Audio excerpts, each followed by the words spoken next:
today, I was thinking, I've been here almost 8 months. Yeah. For some of you, it's like 8 years, right? It's like, have we had this guy forever? Sometimes it feels like 8 weeks. I mean, it just goes by so quickly, doesn't it? The church year just flies by, and then all of a sudden, you know, it's Christmas again, it's Easter again, and then it's summer. So it's fascinating being on the planet, because time is an illusion. It slows down. The first 12 years of school, remember that? It felt like 25 years. And think about 12 years ago, that was just 2 years ago. It's an illusion. It's where we are. I love being here. DC is such an amazing city. I used to visit, but living here, you really feel it. You really get into it. Jim Webb took me around Logan Circle, and he showed me where Garfield was almost assassinated. The guy stood in the box and put his rifle inside the window, but Mrs. Garfield's hat was so big he couldn't see her, couldn't see him, so he had to do it a few days later. This is just amazing. We're right here in the middle of it all. We're here in history. We're here in this country. Is where it happens.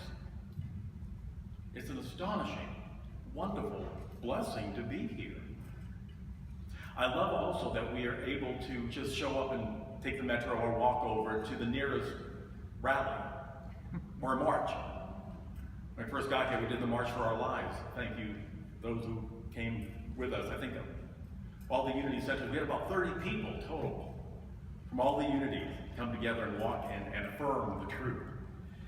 And this past week was, and yesterday was intense, wasn't it?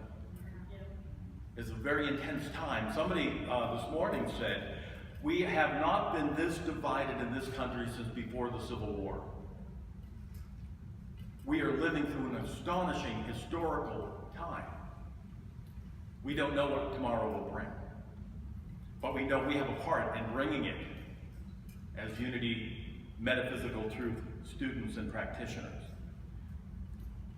This past week, I went to my Unity material to look for social justice, to see what did the Fillmore say about it, what did any of the Unity writers have to say about the time that we're living in, how can we use where we are right now to help bring healing. And you know, the really interesting thing is we don't have a lot. Unity teachings do not have social justice as a large part of what we are here to do, which I found absolutely fascinating. I don't know how many of you know, Charles Fillmore was a left-leaning Democrat. Myrtle Fillmore was Republican. And the kids were a combination. Rick Fillmore told Charles Fillmore, his dad, he couldn't vote for FDR.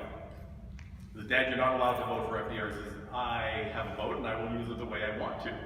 Thank you very much, son. So even there, we had, in the Fillmore family, we had a little bit of division. So I went to my teachers for social justice this week, and I reread what they had to share. My three main teachers on social justice are Jesus. He was a radical social justice individual. Dr. Martin Luther King and Gandhi. Martin Luther King got his ideas for non-resistance from Gandhi. Most of what King taught came from Mahatma Gandhi. Dr. King was brilliant in the way he brought healing to our country, bringing a deeper consciousness of divine justice for all Americans. So I thought we would back up a little and take a look at what Gandhi came to teach us and see, can I apply that to what's happening to us today? Outside of Jesus' teachings of oneness, of forgiveness, of transformational love, Gandhi's demonstration of non-resistance informed Dr. King's ministry to such a degree we are still affected by it today. And we saw yesterday those protesters who were very peaceful and loving. When they were arrested, they did not fight. They simply moved on. Anybody ever see the movie of Gandhi? Oh, wonderful, absolutely wonderful. The history is phenomenal. And I think a lot of young people today really don't know who he is. In brief, he was born in India in 1869 to a family that were originally merchants. His family rose from working class to become well-known politicians in the Indian state they were from. His father, being the local prime minister, had prestige and gave his family a very comfortable life, actually. But when he made his transition, the family was shocked to discover there was no money left. Gandhi went to college for a term, but then he quit. He moved to England so he could study music and dancing. Can you see Gandhi singing and dancing? What a great musical that would make, right? But he did. He did, because that was what gentlemen did back then. He continued his education in England, and he was eventually called to the bar, which means a lawyer, not drinking. He moved to South Africa to work for a Muslim firm, but he found life very difficult there under apartheid. He began to study spiritual material. He studied the Quran, he studied the Bible. He read the works of Emerson and Thoreau and Tolstoy and other philosophers who advocated nonviolent means when confronted by injustice.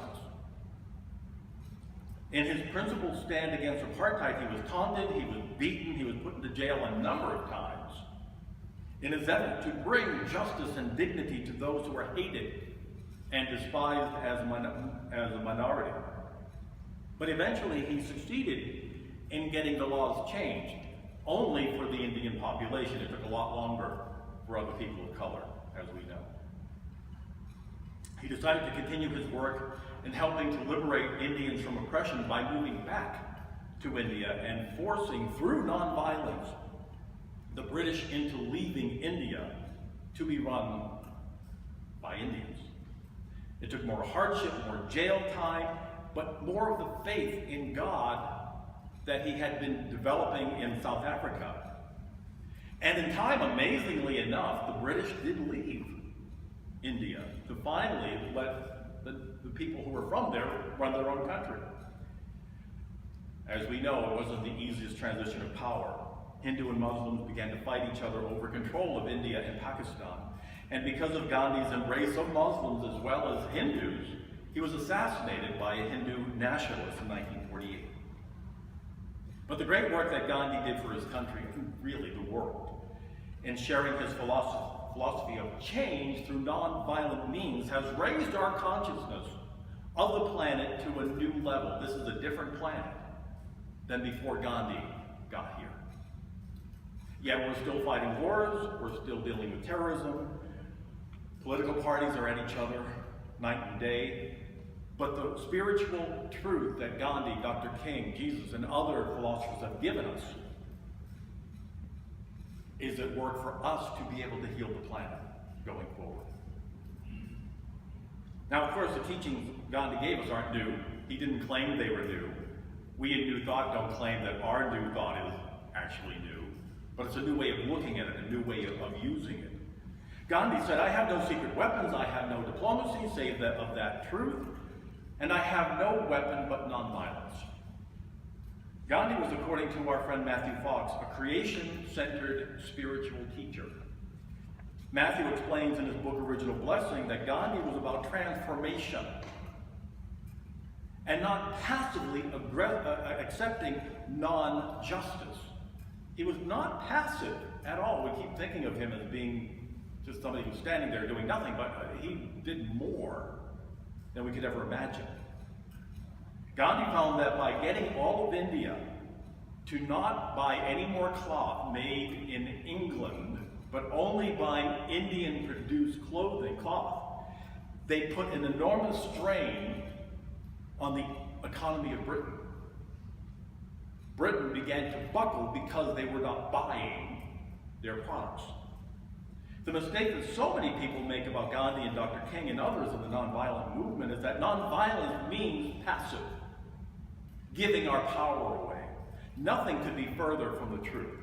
In our unity teaching, we would call it the reliance of the inner power of God, of divine order, of divine justice, rather than on the illusion that I personally am going to use my willpower to make things different. The reason why we're examining Gandhi today is because our country and our planet is experiencing animosity like never before. Well, at least not in our lifetimes.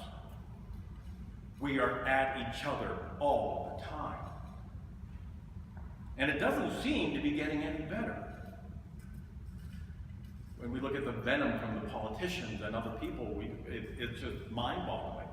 Especially for those of us on the spiritual path to say, I really want to approach this in a really spiritual way as I'm watching the news and getting really upset. We begin to affirm the truth, and then we start yelling something else. If you're anything like me, which I think maybe one or two are. No, I'm the only one. Okay, oh, that's nice. No, we all do it. We all get sucked in to what they want us to feel. That's why I prefer reading my news to watching it, because they want you emotionally involved with it. The message of Gandhi, Jesus, Dr. King, and others of nonviolence is really and truly today a matter of life and death. I imagine you may be thinking, well, I'm nowhere near a Gandhi or a King, let alone Jesus. How can I possibly help with what's going on? How can I help change Washington's insane mindset? How can I get my mother to quit nagging me about being single after 40? We have a lot of different ways we are butting heads with each other. What do we sing at the end of the service every Sunday? Let there be peace on earth and what? Let it begin with who? Me.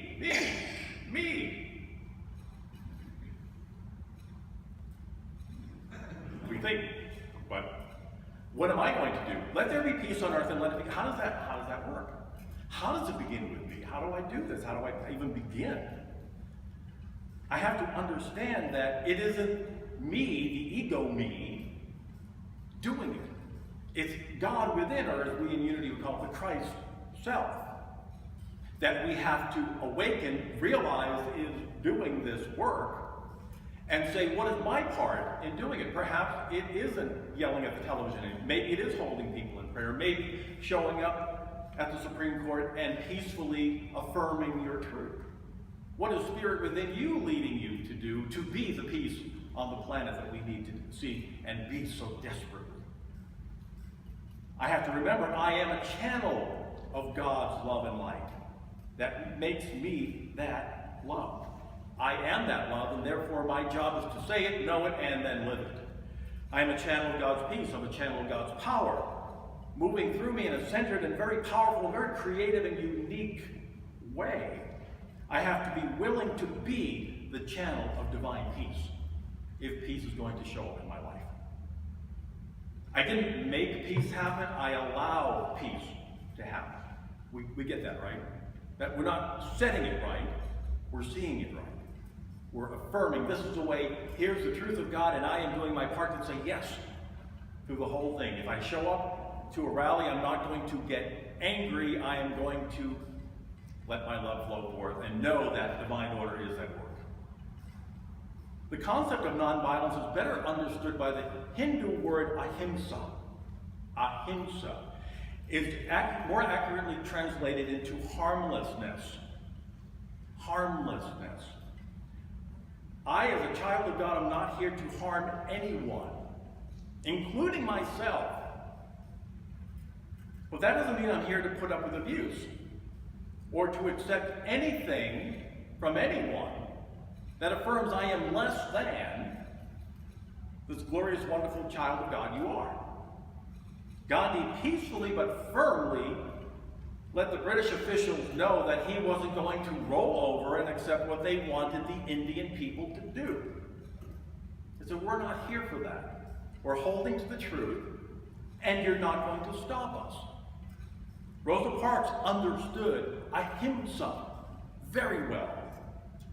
She understood what Gandhi meant when he said, I am here to teach you not to bow your heads before anyone at the cost of losing your life. Your life is worth so much more. Ms. Parks was a trained activist. A lot of people think that she was just a woman who said no one day. She was trained by Dr. King in this. She knew the teachings of Gandhi. So when it came, she said, oh, here, I'm using the teachings now. And she refused to move from her seat in the front of the bus to make room for a white customer. Not knowing what the reaction was going to be, perhaps even exposing herself to physical danger, she held to the truth of Ahimsa. What made her famous is that she did not fight, that she remained centered in who she was, realizing that she deserved to sit wherever she desired to sit. Nobody was going to tell that child of God she wasn't worthy to sit in the front of the bus. Dr. King said, adapting nonviolent resistance to conditions in the United States, we swept into southern streets to demand our citizenship. For the South, with its complex systems of brutal segregation, we were inaugurating a rebellion. Merely to march in public streets was to rock the status quo to its roots. Boycotting buses in Montgomery, demonstrating in Birmingham, and defying guns, dogs, and clubs, and so on, while maintaining disciplined nonviolence totally confused the rulers of the South. If they let us march, they admitted the lie that the black man was content. If they shot us down, they told the world they were inhuman brutes. Either way, they lose. But by using the concepts of Gandhi, of the British boycott of the British cloth, black people quit riding the buses and brought the economy in the South to a screeching halt, simply by saying no. No to what was not working, and yes to life. Gandhi taught the people that true violence, as he said, lay in running into the mouth of violence, to not responding in an animalistic way of attacking back. And that takes incredible courage. When I moved to San Francisco to become the minister of the Unity Center there, I made changes. You did? You made changes? Oh, I can't believe that. It's a little joke. So there are people who have been going there for 40 or 50 years.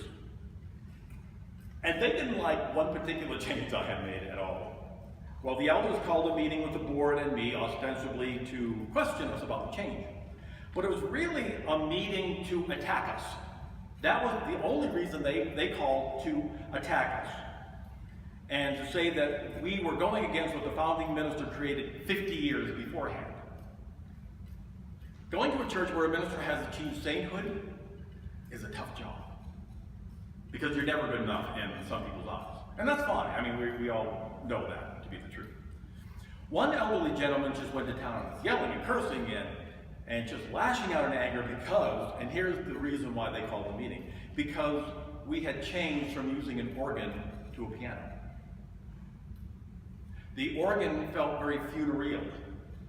And young people would come in and they go, I'm so sad, and they would leave because the music was so sad and so quiet. It felt like a funeral parlor, so we said, let's brighten it up a little bit. Most of the people loved it. We began to get new people in, and they were very excited about it. But we were sitting there stunned by the level of personal attack from these individuals. One of my board members had been trained in nonviolent communication. And she waited for him to take a breath, and she said, when you speak to us in that way, we feel hurt and abused. We deserve to be treated better. If you choose not to speak from love, we will leave. So please make your choice. The energy in the room shifted like that. All of a sudden they were all looking at us and going, oh, all right. Then I led them all in a prayer for peace and unity, for love to be manifest. And the rest of the meeting was orderly and calm. Some of them still despised me and the board for what we were doing. But it was a calm resentment. It was very centered in its resentment. From that one change and a few others we made, we went from having about 50 or so people to over 200 within 6 months. Simply by changing the energy of where we work, lifting it up. Coming from a loving place will change the atmosphere around us to the point where true healing can take place. Because we're coming from a God place. We're coming from a place of seeing each other as perfect and wonderful and holy, and not from an ego place of I have to attack you because you're ruining my life, or you're ruining my center, or you've taken away my organ, and therefore I don't have God anymore. Using the concepts that Gandhi taught the planet has to begin with me, with every single one of us. When we learn them and live our lives by them, then the planet can change. When we all learn them, we will live in a different world. But again, it has to begin with me. I have to be willing to step forward and say, I'm going to be peace today. I'm going to be loved today. Not to roll over, but to firmly say, I will not be taught to that way. I love you, but I do not accept anything less than you seeing me and me seeing you as a child of God. Ruth Gordon, the wonderful actress, received a letter from a woman in New York who was an actress, and she was about to give up her career. She said, it's not working. I know I'm talented, but I just can't make it in this town. And Ruth wrote her back a letter with one sentence. It said, honey, never face the facts. Don't look at the facts at the moment. Because you're believing what changes. The woman hung in there and she became a success. Because she said, I am not going to believe what they're telling me, I'm going to believe what I know in my heart. When the world is telling you you're too old to do something, that only men can do that. What is it one of our politicians said, that women can't be on committees because it's too much work? And somebody came on television this morning and said, we raise families. You want to talk about too much work? Please stop saying that. That you're going to have a hard time with that career because do you know how many people don't succeed? That you're an immigrant, that you're gay, that you're black, that you're a straight white male, that you're Arab, that you're blah, blah, blah, fill in the blank. This is who you are, therefore you have limitations. No. No, not at all. The concept of Ahimsa says, I am perfect as I am, and I'm going to stand here in my truth and know through love, joy, and peace that my life is working perfectly because God within me is guiding me, not you, and not any other individual. God is always saying, I created you perfectly, just as you are. If you're listening to somebody else, you're not listening to me. And I do that by changing my mind, changing me, changing my perspective on life. I look at television now, and I would say maybe 80% of the time, I look at it as the news as a prayer request from the planet for healing. And sometimes I just have to turn the sound off. It's really much easier to do it that way. And then hold in light that God is at work and that we are bringing healing to our planet. And I have to stop being violent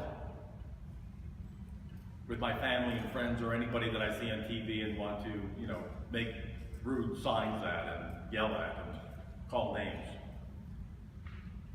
And that's violent. That's violent, and that's when I need to take a breath and close my eyes and say, this is a child of God. Not acting like a child of God, perhaps, but knowing that we are all, and it begins with me, bringing forth healing. And I start by being kinder and more caring to me. I have to begin by loving myself, and then I can love you. So you have an assignment this week. I want you to think of who you love most in the world. If they're on the planet or not, it doesn't really matter. Who is that one individual that you have loved the most? I want you to treat every single person like this individual. Today. If you could do it all week, great. But today, let's do it for today. Treat everybody like they're a family member. Or this person that you love so much. One day I did that in New York. A lot of the elderly people in New York on one day were really annoying me. And so Spirit within me said, each one of these people is your grandmother. Oh my gosh. I began treating them and really seeing them with love, with peace, with not somebody who's in my way, but somebody I was praying that they would get across the street safely. All it takes is a change of perspective, a change of heart, and I become different. So I'd like you to take a breath into your heart. Close your eyes. I want you to hold that individual that you love so much in your heart.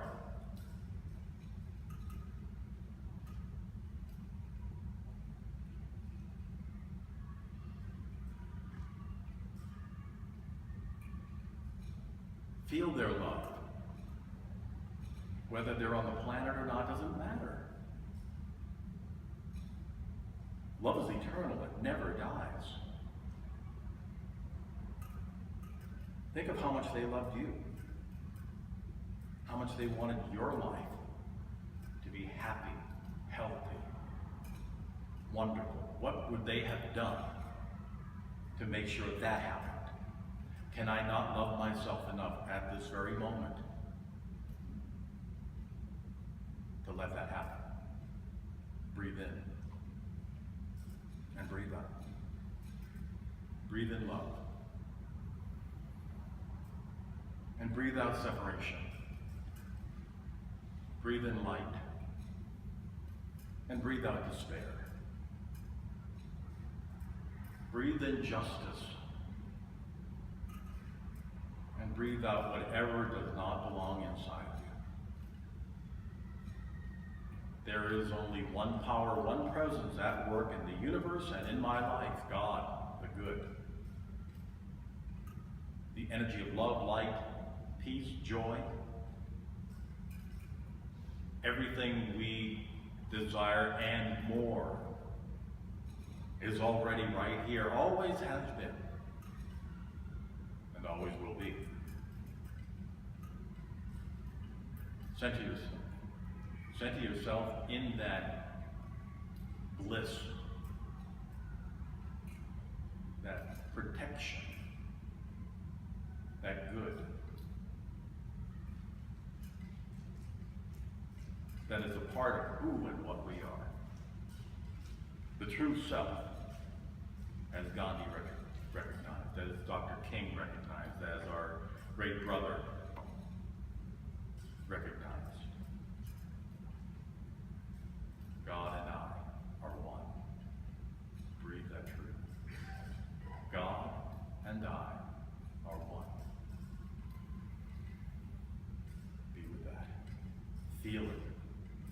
Rejoice in that truth.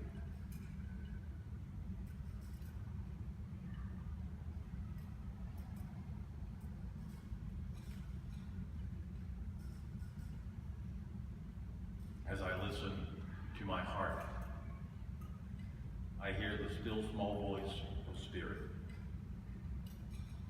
revealed that I deserve to treat myself well. I am a creation of Spirit.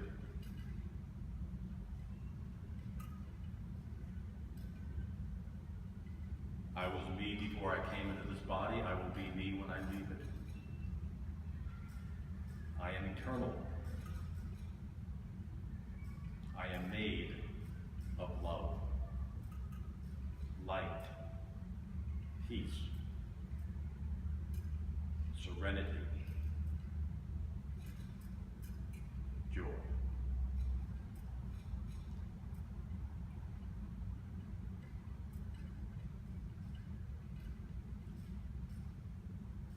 I deserve to treat this body temple well. This is my home for the time that I am on the planet. I tend it. I take care of it. I listen to it. I nourish it. I feed it what it needs. I listen to the pain. And I ask Spirit what the next step is.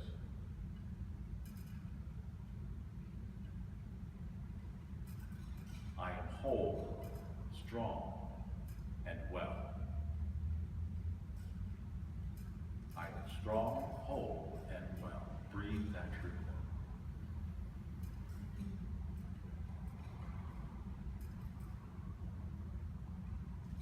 I am abundantly blessed because I am a creation of spirit.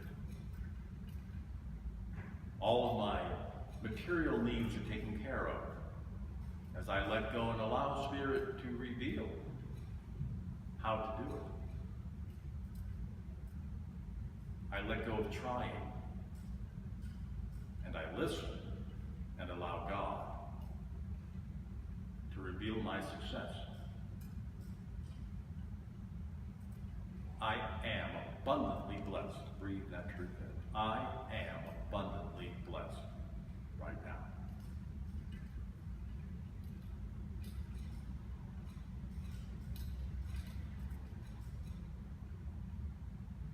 Let there be peace on earth. Let there be peace in my mind and body. Let there be peace in my spiritual home. Let there be peace with everyone I meet today.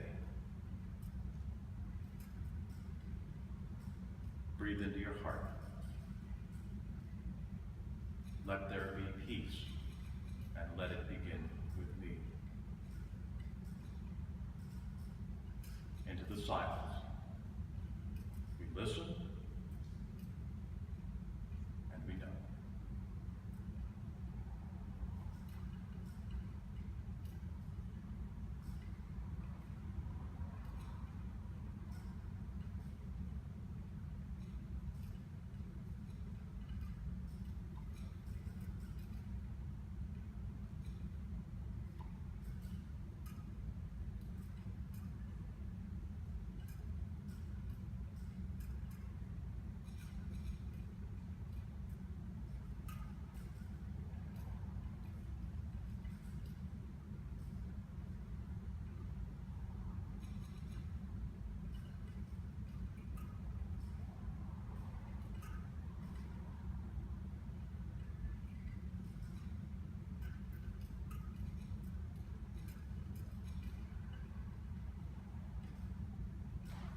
In one brief moment, we know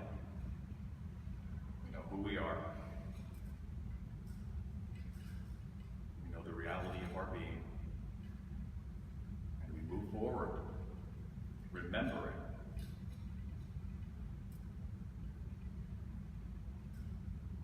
peace begins with me. Take a deep breath. Breathe out. And as we bring our sense of self back to this time and place, we sing our way back with the greatest thing in all my life is loving you. The greatest thing in all my life is loving you. The greatest thing in all my life is loving you. I